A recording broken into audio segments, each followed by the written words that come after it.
I saw in one of the articles you mentioned that it was potentially 10 times larger than the health club market. It could be a trillion dollar business. And I think these are your stats, but you said if as an industry we've got around about 1% of our members are in that sort of 65 and over, and if we took it to 15% of our membership, it would also double the industry. So if there is that much of a compelling argument, and if it is so competitive out there, and there's this big untapped opportunity, what's the issue then? That's such a good question, and I don't know the answer. And I've also asked loads of people the exact question, and to just go back to the $1 trillion business. So the analysts in America at Fit Insider, who produce that wonderful newsletter every week, they were the people who estimated that healthy movement is the $1 trillion business, which is around 10 times bigger than the fitness industry. And if we're going to move towards helping people with that healthy movement, then I think we've got to prioritize the way in which we completely present the industry. So one of the things I was wondering was, is it another industry? If we have failed to reach those people in the numbers that we should be reaching, then should we be thinking about just setting up a complete new industry? Well, I guess I didn't know what the healthy movement industry was, and it seems like there's a lot of potential in there. I was listening to one of your interviews that you did at the Evolve conference. So I was listening to your interview, and then there was a gentleman called Lieberman that talked about the fact that we're sort of we've evolved to move, not exercise, and it led into this healthy movement. So why don't you, for people who don't know, why don't you explain the difference between, I suppose, regular, what we think is exercise in a fitness club, and what healthy movement is? Well, we could start by changing it. So instead of it being a HIIT class, we change it to a LIT class. So it's a light movement instead of the H. And so the low impact interval training is really important for people. And the healthy movement, by taking, say, mobility classes, as I do now in Hyde Park every week. So people are interested in just simply the day-to-day movement, making day-to-day movements easier. So getting up out of a chair, tying your shoelaces.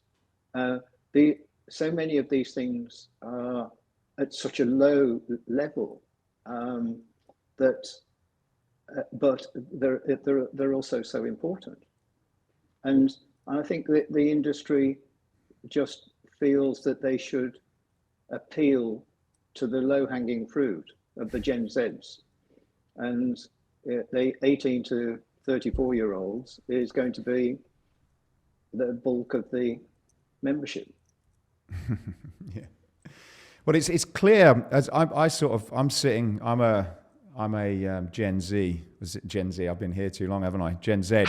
I'm a Gen Z, and so I kind of sit in between this sort of like the HIIT class type of mentality, which is, I suppose, like you, I don't want to be seen. I don't want to get old. I want to be young forever. I still think of myself as 25, but a lot of people around me, a lot of very close friends, have kind of, not from the fitness space, have not sort of kept that mentality in terms of fitness. So I kind of have people now that I know that are sort of are in that age group and look as old as they are. And certainly when I've worked out with a few people of my own age, you realize, damn, like just running for 10 or 15 minutes, or running 5 to 10 minutes, to be honest, and doing some very, very light weight stuff is actually a challenge for them. And I've, not that I'm a trainer, but I've trained quite a few people, and you've really got to dumb it down, like, you know, massively. And it was quite a shock to me, really, because you sort of appreciate that, you know, you appreciate the benefit of working out, and two, you realize how quickly that things can change. And obviously, as somebody that's selling fitness equipment and programs, and you think, okay, you need to get into a HIIT class, he's like, actually, no, this person just needs to start with the basics. And then secondly, as my knowledge has improved, is I've realized that actually for a lot of people, you know, even, you know, particularly women at certain times of the month, and people that are stressed and overweight, then the last thing that you actually want to do is to do a HIIT class, because that's going to make the situation way worse. And yeah, if you look at anything on social media or whatever, it's like, oh, well, that's the type of training you've got. So I guess it seems as though the people that are creating this, and we're certainly one of those people, is one, our messaging's probably wrong, and maybe it's not cool and sexy and exciting to tell about a program which is bending down and tying your shoes, but somehow that is what we've got to do in a way that doesn't make the people that are following it feel as though they're disabled in some way, you know, just that they're in the 50s. Yeah. So think about this. For female life expectancy in the UK is just 82 years. So my mother lived until she was 97.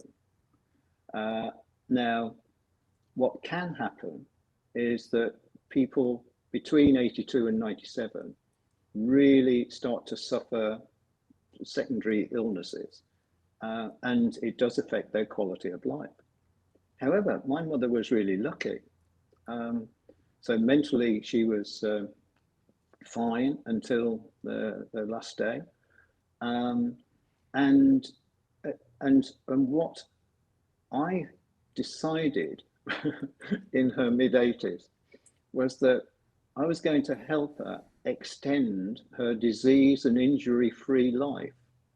I had no idea how long it was going to continue for, but in the end, it continued for 15 years longer than the average.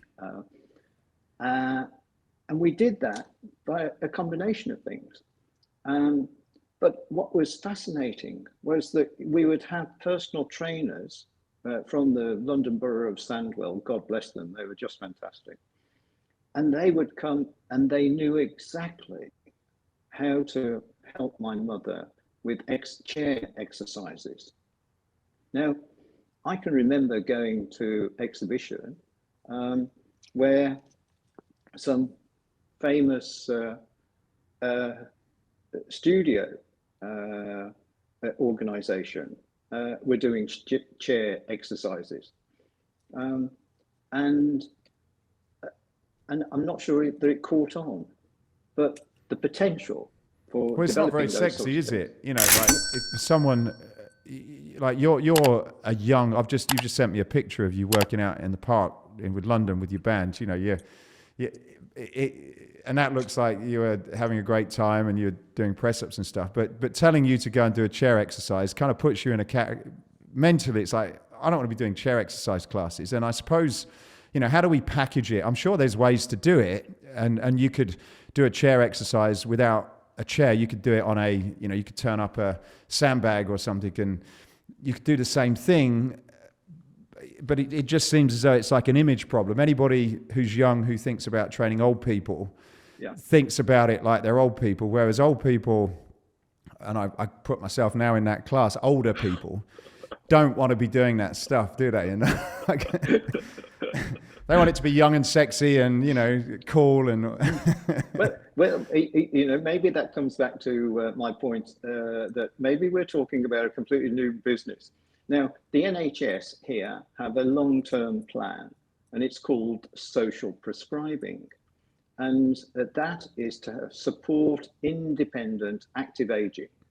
So the plan works. So if older people are in hospital, the aim is to get them out of hospital and as quickly as possible. And then rehabilitate them and help them to get them back into their own homes. I know all about it because my mother did it a couple of times, but it worked. It worked, and it kept my mother and until 97 independent in her own home, and therefore she's contributing to society. You know, she's paying things, she's paying the bills, she's employing people. And that's what the NHS here is very, very keen to do. Now, if you've got an aging society, which we have and Japan has, then we know that we need the care systems joined up more. And just through my 15 years of helping my mother extend her life, I suddenly discovered there are so many departments within the NHS that I could call upon to help, and they were there.